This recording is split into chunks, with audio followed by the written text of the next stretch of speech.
Deus, nós mais uma vez te agradecemos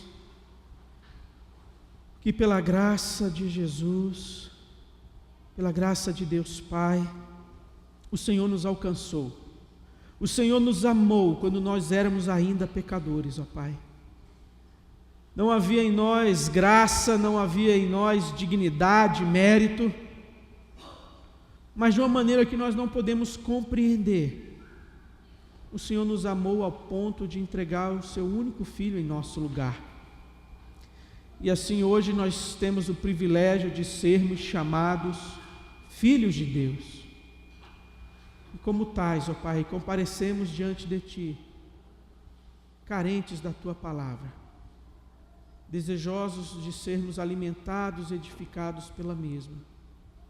Por isso, Deus, tira do nosso coração todo obstáculo, toda resistência, nos faz nesse momento ativo, participante, e que não sejamos meros ouvintes, mas praticantes da Tua palavra.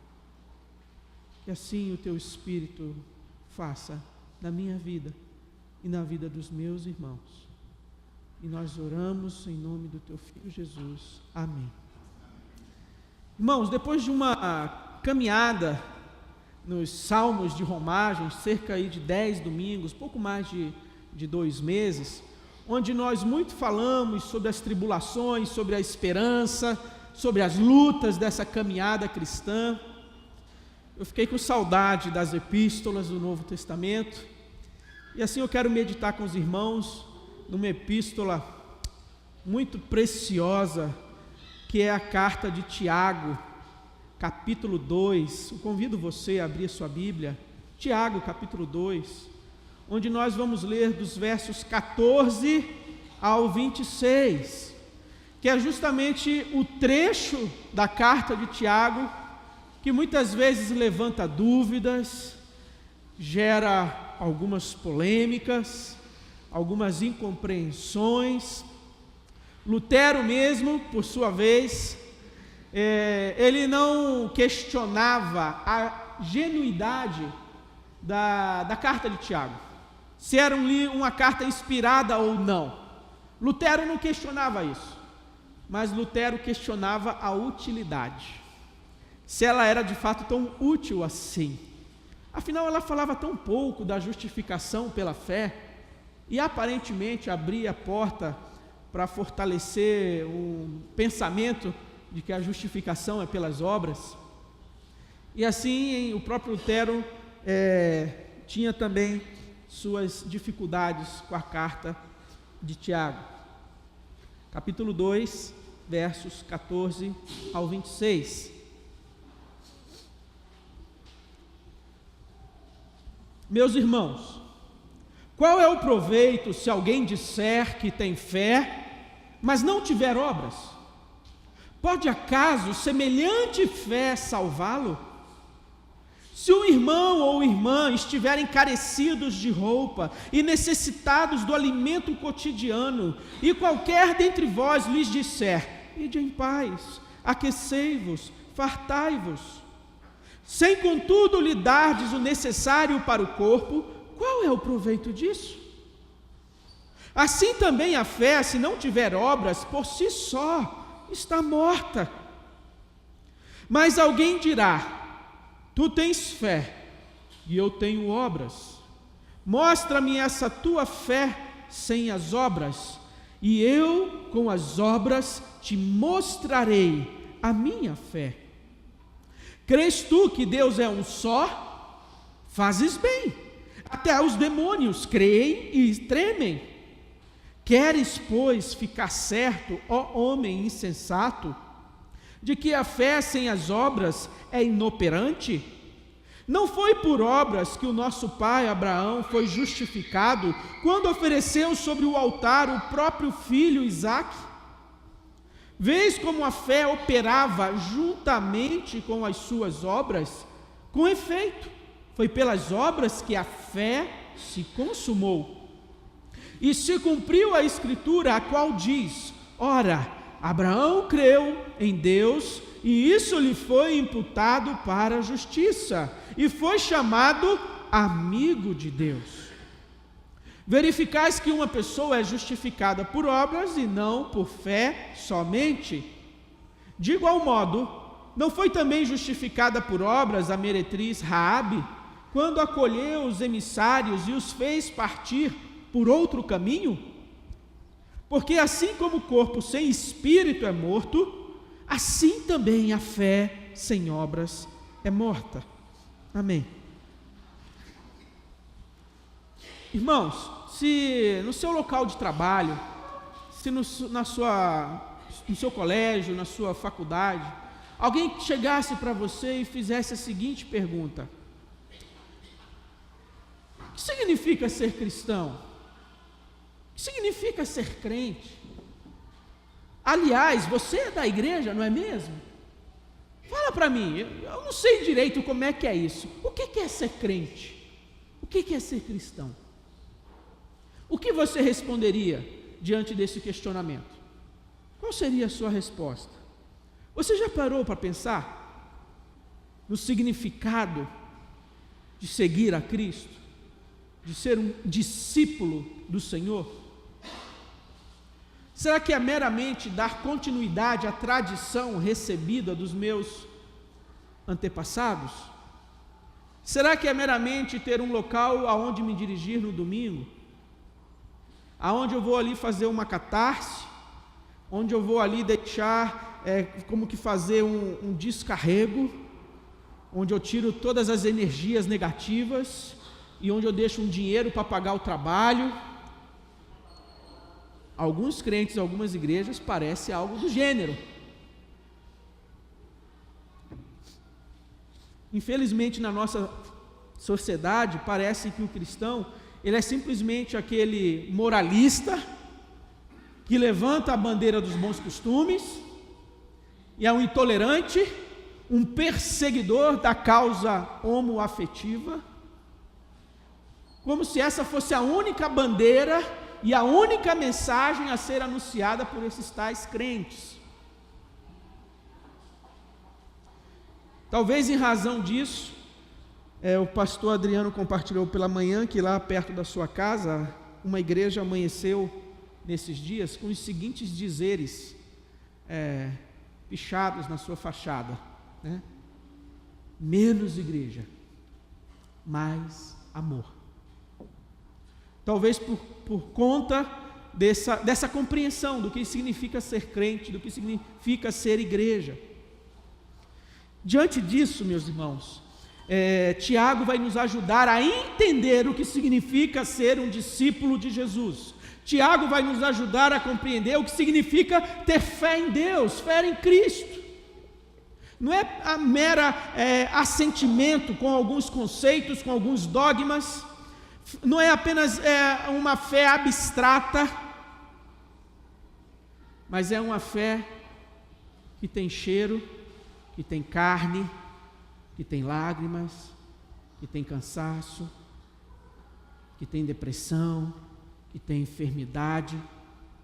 É uma fé que se materializa, é uma fé que é vivenciada na vida diária, e não na vida ideal, não na igreja ideal dos meus sonhos, mas nessa igreja que eu estou, que Deus me colocou, nesse mundo. Eu sou chamado para seguir a Cristo, ir após Ele, nesse mundo, e com todas as minhas dificuldades e limitações. Eu não sou um super crente, e a igreja de Deus ainda não é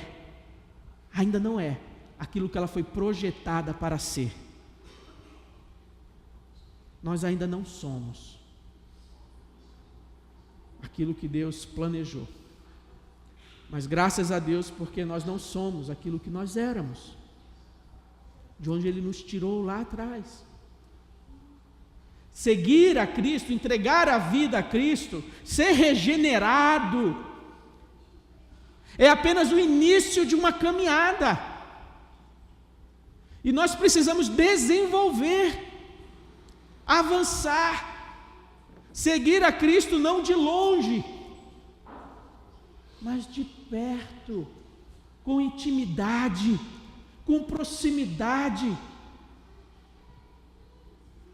Qual a jovem aqui gostaria de encontrar um belo namorado que diria para ela: minha amada, eu te amo tanto, seus olhos são lindos, mas a gente tem se visto com muita frequência, eu estou me sentindo um pouco sem liberdade, vamos sentar e combinar aqui algumas coisinhas do nosso namoro? Bem, regra número 1, nós vamos nos encontrar e vamos sair para tomar um sorvete, ou comer uma pizza, vamos ter um encontro mensal, uma vez por mês, assim você não vai ser sufocada, eu também terei liberdade, você continua me amando, eu te amo. Minha querida, você ia achar isso natural, normal, um camarada que diz que te ama, que você é linda, né, que você é tudo que ele sempre sonhou, e ele diz que só quer ver você uma vez por mês? Tem lógica? Você ama, você quer estar junto, você quer estar ao lado, você quer proximidade, é assim ou não é? E no meu relacionamento com Deus, eu quero segui-lo a uma distância de segurança, intimidade, proximidade. É isso que nós precisamos desenvolver e buscar, e é disso que Tiago está falando aqui. Irmãos, o ambiente dessa carta se dá de que essa carta foi a primeira carta escrita no Novo Testamento. Ela foi escrita antes do ano dos números 50, antes dos escritos de Paulo. Quando a turma fala que Tiago está aqui se colocando num confronto contra Paulo, isso é um anacronismo. Porque quando Tiago escreve sua epístola, Paulo ainda não tinha nem escrito Romanos, nem Gálatas, nem tinha começado a travar seu embate com os judaizantes, aqueles que iam atrás de Paulo, contradizendo tudo o que ele ensinava, colocando obstáculo ao ministério de Paulo. E por isso em Romanos, em Gálatas, um pouco em Filipenses, Paulo vai ali ensinar sobre a justificação pela fé para contrapor o ensino dos judaizantes, aqueles que dizem: Cristo é bom, mas a circuncisão também. Cristo é bom, mas guardar o sábado, as luas novas, isso e aquilo também. Ou seja, Cristo sim, mas a lei dá para caminhar junto, seguir de mãos dadas. E aí Paulo, nas suas epístolas, ele vem justamente desfazer a confusão que estes supostos mestres judaizantes estavam trazendo para o meio da igreja. Contudo, Tiago escreveu a sua epístola antes de Paulo. Tiago aqui não é o irmão de João, ele foi martirizado por Herodes. Tiago aqui é o meio-irmão de Jesus, que presidiu o concílio em Jerusalém, em Atos 15, se tornou um líder dentro da igreja em Jerusalém, e ele escreve à comunidade, aos cristãos que estão na dispersão, e esse termo é por demais abrangente. Ele está focalizando os cristãos, as igrejas que estão espalhadas pelo império, e igrejas que estão fora da Palestina. E essas igrejas estavam vivendo vários problemas, de ordem prática, de ordem de como viver a fé de uma forma relevante. Assim, a epístola de Tiago, ela não é um tratado teológico como Romanos, por exemplo, mas ela é uma carta com um tom muito mais pastoral, catequético, orientando a igreja a como vivenciar essa fé, ensinando o que significa seguir a Cristo. E aqui uma das definições que ele coloca no capítulo 1, verso 27, é que a religião pura e sem defeito, sem mácula, sem mancha, para com o nosso Deus e Pai é esta: visitar os órfãos, as viúvas, nas suas tribulações, os necessitados, os desamparados, socorrê-los, acudi-los, e a si mesmo guardar-se incontaminado do mundo. Tiago aqui ele resume de uma maneira prática a religião que agrada a Deus, a adoração que agrada a Deus. Muito prático. Se afaste do pecado, amortize a sua carne, os seus desejos e impulsos carnais e pratique o amor de Deus. Essa religião agrada a Ele. Então você vê que ele não se preocupa aqui em sintetizar essa religião que agrada a Deus de uma forma conceitual, abstrata, mas de uma maneira direta, prática, objetiva, que cada ouvinte, por mais simples que fosse, seria capaz de compreender como viver para agradar a Deus. No outro ponto, ele vai dizer para que o crente não seja apenas um ouvinte, mas um praticante. E assim ele vai ser feliz e bem-aventurado no que realizar. Então, o propósito da carta de Tiago é encorajar, incentivar a aplicação do cristianismo à vida diária, aos dilemas do dia a dia, apresentando respostas adequadas às provas da vida real. Ele vai falar como lidar com a provação, ele vai falar como lidar com a questão da língua, ele vai falar como lidar com a questão de planos para o futuro, ele vai falar de questões aqui, como por exemplo, a fé. O que é ter fé? O que é crer em Deus, crer em Cristo? E meus irmãos, nós precisamos entender que o que Tiago está querendo tratar aqui, lidar, é com uma situação dentro da igreja, de uma maneira geral, não é uma igreja específica, não é uma igreja com um endereço, com um CEP, mas uma igreja abrangente, que está dispersa, são várias igrejas, e Paulo aqui, ele está tratando com a situação, onde em muitas igrejas, havia muitos mestres, e muitos crentes, que professavam a fé, que diziam ser seguidores de Cristo, de serem cristãos, mas eles não achavam que características morais e éticas lhes eram necessárias. Eu venho à sinagoga, o lugar da leitura, o lugar da oração, o lugar da comunhão, eu me faço presente, eu aqui estou, eu tenho fé. Professavam fé, mas achavam que era desnecessário. Ética, moral, conduta, padrão de vida. Não. E aí, Tiago, diante dessa questão, ele se dirige a: meus irmãos, qual é o proveito? Qual é a utilidade? Qual é o benefício? Se alguém disser que tem fé, mas não tiver obras, pode acaso esta fé salvá-lo? Uma fé que é apenas uma confissão, uma declaração, mas uma declaração que vem desacompanhada de uma vida transformada, de um caráter, de uma conduta transformada. O meu discurso está ortodoxo, a doutrina está alinhada, afiada, mas a vida eu vivo às cegas, como bem entender, ao meu bel prazer.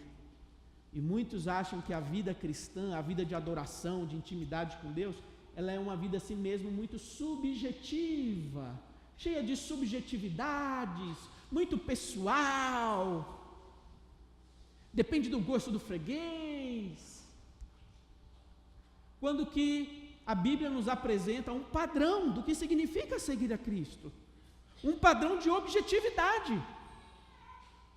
E Tiago já apresentou aqui a sua compreensão desse padrão: se afastar do pecado, da imoralidade e viver o amor, praticar o amor de Deus. Há um padrão. E aqui ele, nessa passagem que nós lemos, nesse parágrafo, ele vai esmiuçar um pouco mais a respeito dessa religião que agrada a Deus, a respeito dessa fé que é frutífera e agrada a Deus. Tiago está apresentando uma advertência. Ele está dizendo, gente, não basta a doutrina correta, não basta sustentar uma confissão bíblica, não é suficiente. Essa confissão e essa doutrina, essa ortodoxia, tem que nos conduzir a uma ortopraxia, a uma prática correta, a uma prática que agrada a Deus. Pois do contrário, ou nós estamos agindo de má fé, cinicamente, ou nós estamos com alguma esquizofrenia que ainda não foi diagnosticada. Incoerência. Então, é com esse contexto que Tiago está lidando, que é justamente o contrário de Paulo. Paulo não está lidando com crentes ou com mestres que dizem a fé é suficiente, a doutrina é suficiente, vamos viver de qualquer jeito. A dificuldade de Paulo em Romanos, Gálatas, Filipenses é outra. É gente que queria se justificar diante de Deus com base nos seus méritos, com base no seu esforço, com base no seu currículo. Gente que queria se garantir, se apoiar em si mesmo. Gente que dizia que a obra de Deus não foi suficiente e completa. Olha, Jesus fez uma boa obra, morreu por nós, mas faça a sua parte, viu? E aí Paulo tem que lidar com o oposto, com o problema contrário desse aqui de Tiago. Tiago está tratando de uma perversão da doutrina da eleição, da doutrina da predestinação, algo que às vezes a gente ouve aqui ou acolá. Bem, pastor, uma vez salvo, salvo para sempre? Que bênção, pastor, como é que ninguém me disse isso antes? Espera aí que eu vou aqui na internet ver qual que é as baladas dessa semana, eu vou então aproveitar, porque salvo eu já sou, né? E a vida aqui passa, né? A juventude voa, espera aí, vamos ver aqui. E aí o camarada se apoia nessa segurança bíblica, de que a salvação nossa foi iniciada e será consumada pela obra de Cristo, porque nós fomos selados, e o Espírito Santo é o penhor, a garantia da nossa salvação, a garantia de que a boa obra que Ele começou, Ele vai terminar. Então, apoiados nessa doutrina bíblica, da segurança do crente, o cara quer se entregar a uma vida de devassidão e de imoralidade. Isso é uma perversão da doutrina bíblica. E ai daqueles que assim pensam e que assim vivem. Das duas, uma.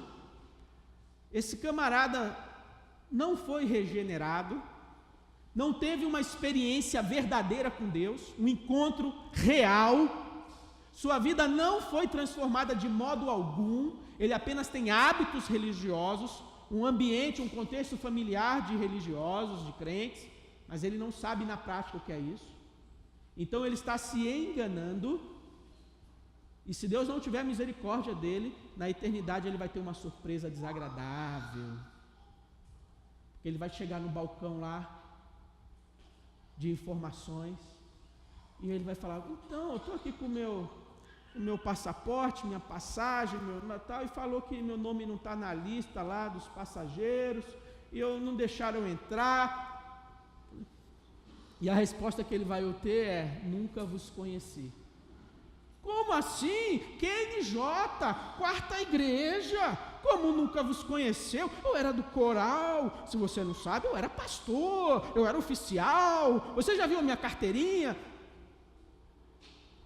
Então aquele que pensa que porque uma vez salvo para sempre, posso viver como bem entender, primeiro, ou ainda não é crente, é um crente que precisa de salvação. Sabia que tem crentes que precisam de salvação? Pode ser um deste. Ou segundo, pode ser um crente, sim, mal orientado, mal informado, mal motivado, e ele está se colocando numa situação de risco, que é de receber a disciplina de Deus. Porque a Bíblia fala que de Deus não se zomba, aquilo que o homem semear, isso também ceifará. A Bíblia fala que Deus é fogo consumidor. A Bíblia fala que Deus é um pai e ama seus filhos, e assim Ele disciplina para o nosso proveito. E é com esses argumentos e com irmãos que não compreendiam direito o que era seguir a Cristo, ser discípulo, que Tiago se dirige.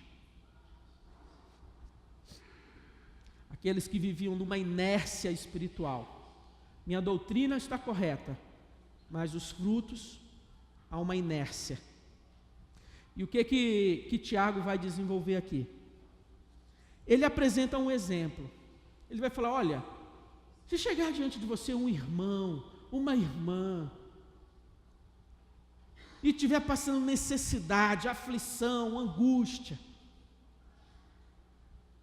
e você chegar para esse irmão, essa irmã, vá em paz, Deus te abençoe, e você tendo recursos e condições para ser instrumento na vida dessa pessoa, instrumento de provisão, de bênção, você fechar a mão, fechar o coração.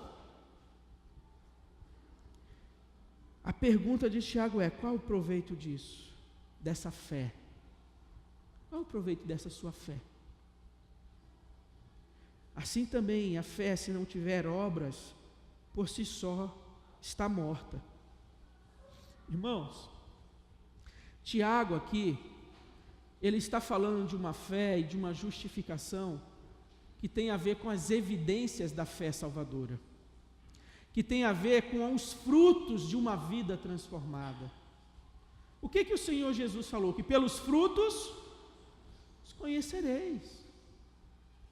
Se eu abro a boca e professo fé em Deus, sigo a Cristo, sou um discípulo do Senhor, esse meu discurso, essa minha profissão de fé tem que ser acompanhada de frutos na vida, frutos de arrependimento, frutos de transformação e de mudança.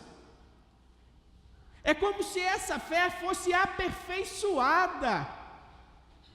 A ideia de que Deus é glorificado nessa minha fé. Porque aquele que diz que tem fé, mas porque foi salvo e não perde a salvação, vai viver como bem desejar e desfrutar dos prazeres da carne, essa fé glorifica a Deus? Essa fé honra a Deus? Essa fé presta algum serviço a Deus? Tem alguma utilidade a Deus? Nenhuma. E é dessa justificação que Tiago está dizendo aqui. Ao passo que Paulo, nas suas epístolas, ele vai tratar da justificação de uma maneira mais judicial, legal, declarativa, como ato de Deus, que ao lançar sobre nós o resultado da obra de Cristo, a justiça de Cristo, a obediência de Cristo, Ele olha para você e fala: você está com a sua conta acertada, a sua conta está paga, você é declarado inocente, porque alguém já pagou a pena em seu lugar. Então essa justificação pela fé somente, ensinada nas Escrituras pelo apóstolo Paulo, ela tem a ver com esse primeiro momento da salvação, onde nós recebemos as consequências da obra de Cristo, e Deus nos declara justo. E a consequência natural dessa nova vida,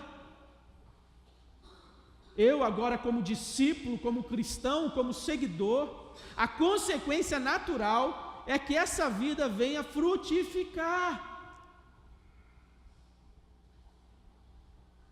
E aí vai surgir essa justificação pelas obras, que nada mais é do que vindicar de maneira pública as evidências da minha fé, as evidências daquilo que Ele já fez em mim. sou nova criatura. Você compreende essa distinção? Enquanto pela justificação pela fé, eu sou totalmente aceito por Deus, a inimizade, o muro de separação é derrubado, a comunhão é restabelecida, eu sou adotado e recebido na família, co-herdeiro de Cristo. Tudo isso, a justificação pela fé.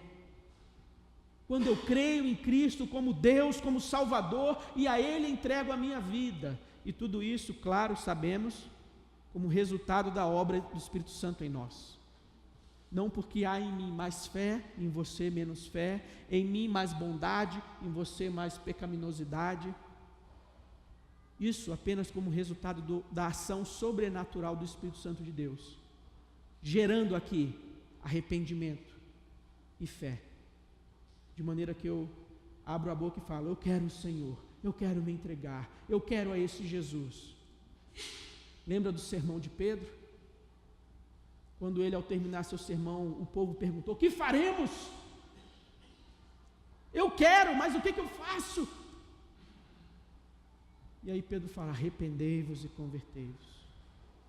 Mas o Espírito Santo já estava ali, gerando inquietação, gerando essa pergunta, o que eu faço? Então a justificação pela fé te torna totalmente aceito diante de Deus, te torna filho de Deus. Mas essa justificação pelas obras, sabe o que ela produz na nossa vida? Intimidade com Deus. Intimidade. Porque essa justificação pelas obras tem a ver com obediência, tem a ver com eu conformar a minha vida ao novo padrão em Cristo Jesus. Enquanto a justificação pela fé pega aquele que estava longe, que não era filho, que estava debaixo da ira, e o torna justo, totalmente aceito, filho de Deus. E nesse novo caminhar, nesse novo viver, eu vou desenvolvendo com temor e tremor a minha salvação. A salvação, ela é desenvolvida, é um processo. E o fruto que vem que se espera, dessa nova criatura, desse discípulo, desse seguidor, desse cristão, o fruto que se espera é agora a justificação pelas obras, que nada mais é tornar público, evidente, que de fato sua vida foi transformada, que de fato os frutos que brotam do seu coração agora são frutos que agradam a Deus. Logo, eu não vou fazer as obras com a expectativa, a esperança de quem sabe, se Deus assim achar por bem, eu ser salvo. Você já ouviu isso? Algum parente seu, algum colega, quando perguntado sobre, fulano, você tem certeza da sua salvação? Bem, eu estou me esforçando, estou fazendo a minha parte, estou buscando não fazer mal a ninguém, e no final dessa caminhada, Deus, que é o juiz, vai dizer se eu vou para um bom lugar, e assim ele vai viver na vida, fazendo boas obras, com uma expectativa de ser achado digno o suficiente para merecer. Quando o Tiago fala de justificação pelas obras, ele está querendo dizer o seguinte: já que você diz que é cristão, já que você diz que tem fé, que é filho de Deus, produza os frutos dessa nova vida. Você não vai fazer boas obras para ser salvo, mas porque você já é, você deve produzir essas boas obras. Afinal, nós fomos predestinados também para as boas obras. Como está lá no Sermão do Monte, que é aquele padrão de ética do reino de Deus. Ouviste o que foi dito, eu, porém, vos digo. E todo aquele padrão ético, moral, que o Senhor Jesus apresenta naquele discurso, nós não devemos segui-lo com a expectativa de merecermos a salvação, mas porque fomos salvos, aquela é a vida esperada para cada um de nós, na dependência do poder do Espírito Santo. A gente é salvo pela graça, e a gente só consegue viver essa nova vida em Cristo pela graça, não na força da nossa carne, do nosso esforço, mas na dependência. Como Paulo disse: miserável homem que sou, quem me livrará do corpo dessa morte? Porque dentro de mim há um conflito, há uma luta, há duas vontades, há duas naturezas, há desejos que se opõem. O bem que eu quero fazer não faço, mas o mal que eu não quero, esse eu faço. E por que ele quer fazer o bem? Porque ele está falando da luta que se passa na vida de um religioso, de alguém que tem um certo temor a Deus, de alguém que tem um certo conhecimento da palavra de Deus. Não é de um completo ímpio, pagão, alheio, indiferente à existência e à vontade de Deus e não está nem aí. Mas é de alguém que foi educado e criado no ensino da vontade de Deus. Mas quando deparado com a situação de viver aquilo na sua carne, na sua força, não dá conta. É desesperador. Só que a palavra de Paulo é: graças a Deus por Cristo Jesus. Graças a Deus por Cristo Jesus.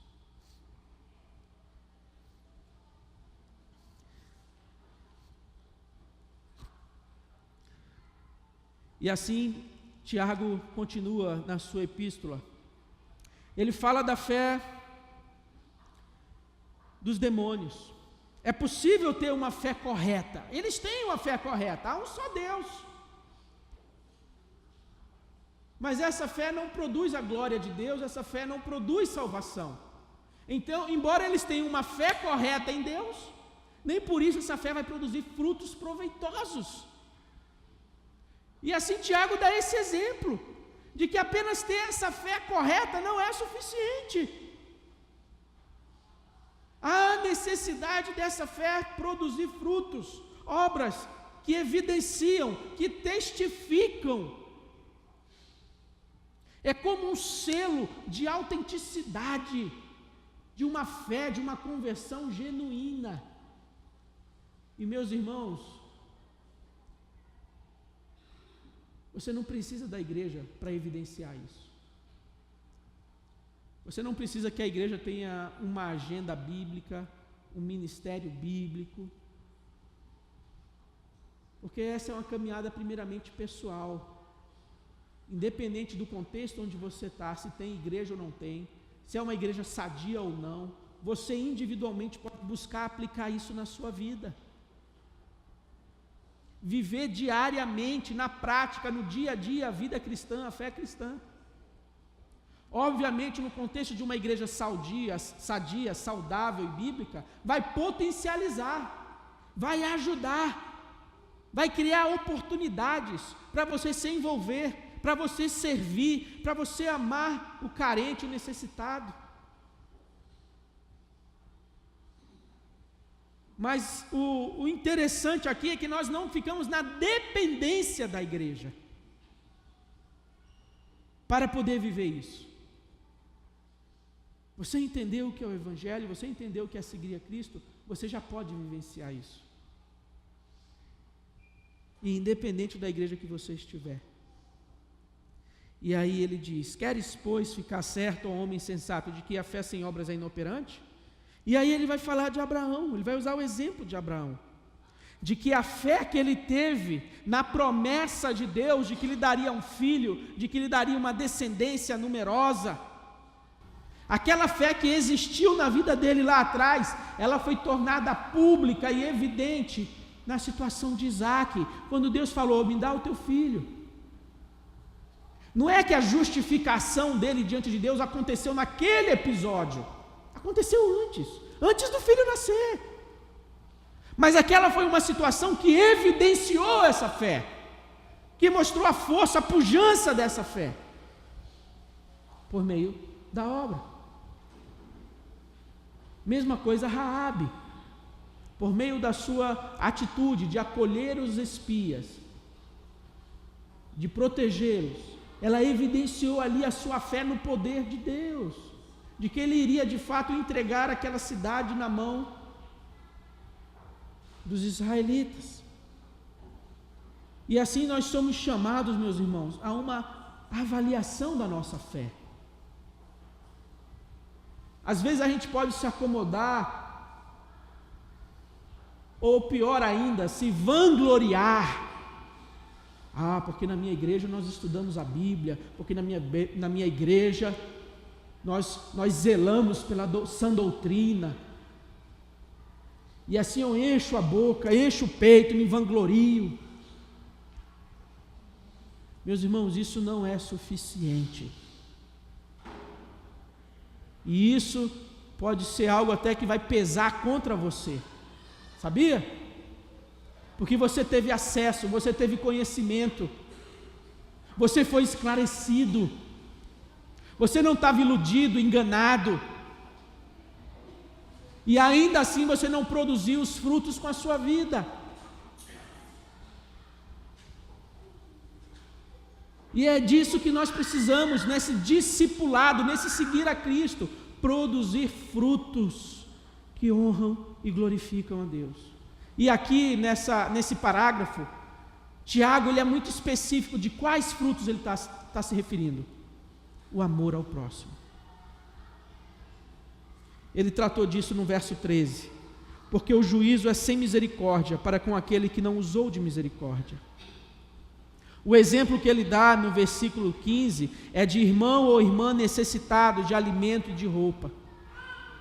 Os exemplos que ele está situando aqui é de amor ao próximo. E nós precisamos produzir isso na nossa vida com a graça de Deus e com a força do Espírito Santo. Nós não podemos nos acomodar.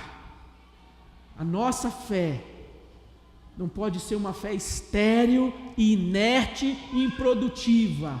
Nós não podemos ser conhecidos apenas por aqueles que levantam a bandeira da família, dos valores judaico-cristão. Essa é uma causa bíblica, essa é uma bandeira bíblica, mas não é a única. E talvez muito mais importante do que isso, seja a gente vivenciar esse amor, uma vida transformada, frutos de arrependimento na nossa vida. Quarta Igreja, no próximo mês, completa 38 anos. E como essa igreja está sendo conhecida aqui nessa localidade? Como você é conhecido como cristão? No meio da sua família, no meio do seu local de trabalho? Apenas como um cristão que quando alguém vai perguntar alguma coisa, você sabe responder, sabe tirar uma dúvida? Apenas como um cristão, ele não parece ser fanático, ele parece ser equilibrado, não, ele é um cristão chato, ele é um cristão ranzinza, ele é um cristão assim, assado.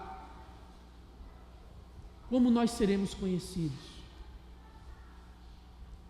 Aquele exemplo do pastor Hildo, que ao vê um andarilho na beira da estrada, ele para o carro, tira o casaco, entrega, cobre, e aquele homem olha para ele assustado, espantado com aquilo e diz: vem cá, por acaso você é Jesus? O que o Senhor Jesus disse no sermão escatológico? Que naquele dia, no dia do Senhor, Ele vai dizer àqueles que estão à sua direita: vinde benditos de meu Pai, para o reino que vos foi prometido, porque eu tive fome, me deste de comer, tive sede, me deste de beber, eu tive nu e você me vestiu, tive preso e você me visitou. Olha o que Jesus coloca aqui. Ele não vai perguntar qual que é a sua confissão de fé, qual igreja você pertencia. O que ele vai colocar aqui como critério é os frutos da vida. E é a isso que nós somos chamados, meus irmãos, a viver em novidade de vida. Não se contente, não se satisfaça apenas em ter hábitos religiosos, apenas em vir à igreja, mas que a cada dia você possa estar avaliando o seu coração, a sua fé, o seu testemunho, e se de fato você tem produzido esses frutos que glorificam a Deus, que honram a Deus. Se a sua fé tem sido uma fé operante, produtiva e frutífera. Porque nós seremos chamados a prestar contas. A nossa obra será avaliada e julgada por Deus no tribunal de Cristo. E Paulo diz: o fundamento está colocado, é o Senhor, ninguém pode colocar outro fundamento. Mas veja agora cada um como constrói, como edifica esse fundamento, como edifica essa vida cristã. Porque alguns vão edificar essa vida cristã com ouro, prata e pedras preciosas. E aí, essa vida cristã, quando for avaliada, examinada, quando passar pelo fogo da purificação, essa obra vai permanecer, porque houve frutos para a glória de Deus. Não foi uma fé vazia, estéril, infrutífera. Ao passo que Paulo diz que outros edificam a vida cristã e utilizam madeira, palha e feno. E aqui a questão não é a preciosidade dos materiais, mas a perenidade. Aquilo que é perene, aquilo que permanece, aquilo que alcança a eternidade. Ele está falando do tipo de vida que a gente viveu. Se a gente viveu apenas para o hoje, para o aqui, para o agora, para o meu projeto de curto prazo, para a satisfação do meu desejo, do meu prazer, se foi uma vida egoísta e autocentrada em mim mesmo, quando examinado por Deus, quando minha vida for avaliada por Deus, essa obra não vai durar, não vai permanecer. E Paulo diz que esse crente sofrerá dano, prejuízo, mas ainda assim ele será salvo. O que edificou a vida cristã com ouro, prata e pedras preciosas foi aquele que com a sua vida, com a sua fé, produziu frutos.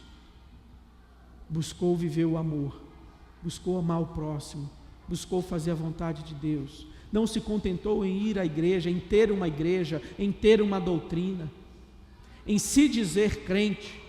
Isso não é suficiente. Aquela vida produziu fruto de arrependimento. Logo, meus irmãos, essa passagem de Tiago, ela é uma advertência a cada um de nós, a avaliarmos e examinarmos a nossa fé, a nossa vida, a nossa conduta, a avaliar o nosso cristianismo. Que cristianismo é esse que sustentamos? O cristianismo da conveniência, da minha zona de conforto, de um bom lugar para eu trazer meus filhos, onde há alguns programas interessantes, legais, atraentes, onde tem gente boa. É esse o meu cristianismo? Ou o meu cristianismo, de fato, ele é outro centrado? Esse é o resumo. Esse é o resumo da ópera, esse é o resumo da obra. Ama o Senhor teu Deus de todo o teu coração, alma, força. Ama o teu próximo, como a ti mesmo. Ampare o necessitado, se afaste do pecado. Estude a palavra, estude a doutrina, mas não se apoie apenas no conhecimento. Que esse conhecimento gere vida, gere transformação, gere frutos. E aí sim a obra vai ser completa na nossa vida. Então, meus irmãos, que nós possamos, diante dessa advertência de Tiago, examinando o nosso coração, examinando a nossa fé, a nossa conduta, a nossa prática, que nós possamos realmente ver a necessidade de redirecionamentos, mudança de rota. O que na minha vida, na minha prática, na minha conduta precisa ser conformado à vontade de Deus. Aquilo que você sabe, aquilo que várias vezes Deus já colocou diante de você. Há áreas da sua vida que precisam de transformação, que precisam de mudança. e que você vem adiando, postergando, protelando, que diante dessa advertência de Tiago agora nós possamos aproveitar essa oportunidade, aproveitar essa palavra, esse momento. Há algum pecado na minha vida que eu preciso pedir perdão ao Senhor? Será que a minha fé tem sido uma fé infrutífera? Será que eu às vezes tenho sido arrogante para com outros irmãos, que talvez estão numa igreja onde a doutrina, onde o conhecimento da palavra é deficiente, é falho, e eu... Será que eu tenho sido negligente no amor ao próximo? Será que eu tenho sido negligente em perdoar aquele que me ofende? Há algum pecado a ser confessado nesse momento? A ser abandonado? Vamos abaixar a nossa cabeça nesse momento. Vamos orar ao Senhor individualmente.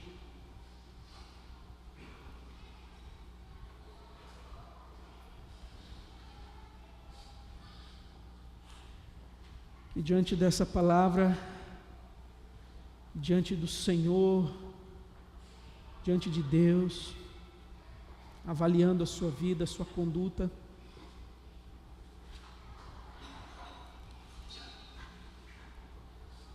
você possa agora firmar um propósito com o Senhor. Um propósito de comprometimento, de entrega, de consagração.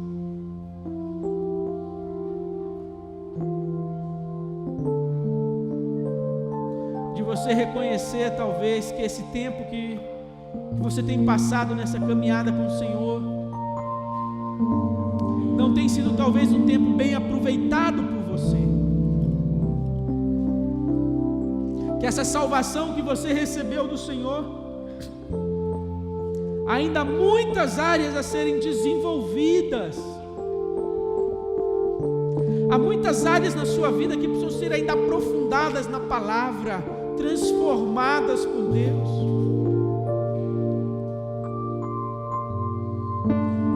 Talvez você esteja acomodado, tranquilo, sossegado, mesmo sabendo que Deus tem colocado diante de você desafios, mesmo sabendo que Deus tem, através da sua palavra, confrontado o seu pecado, a sua prática, que nesse momento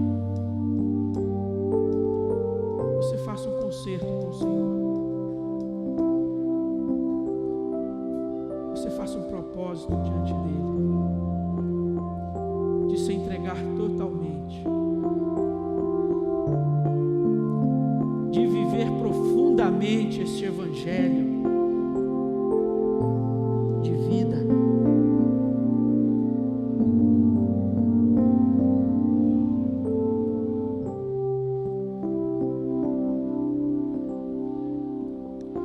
Deus Santo, Pai de amor, nós te agradecemos pela tua misericórdia, Pai. Nós te agradecemos pela tua paciência conosco, porque nós tantas vezes, ó Pai, temos endurecido o nosso coração, temos nos tornado indiferente à tua palavra, como se o apelo e o desafio da tua palavra não fosse dirigido à nossa pessoa, mas ao outro. E assim nós vamos vivendo domingo após domingo, semana após semana, adiando para o próximo mês, para o próximo ano, mudanças que precisam ser tomadas na nossa vida, Pai. Deus, que a nossa fé não seja apenas uma fé ortodoxa, bíblica, mas que seja sobretudo, Pai, uma fé frutífera, que glorifica e honra o Teu nome, que Te agrada, que Te exalta.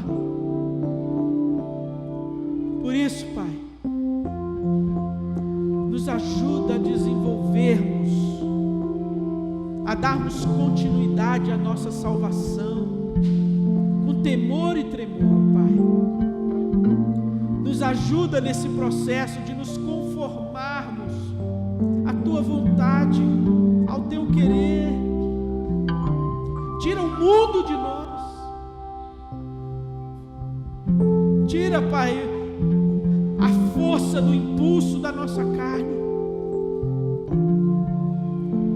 E que o Teu Espírito possa nos fortalecer, nos sustentar.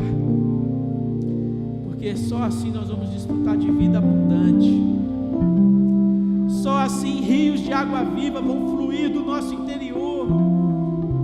Só assim nós vamos Te conhecer, não de ouvir falar, mas de contigo andar.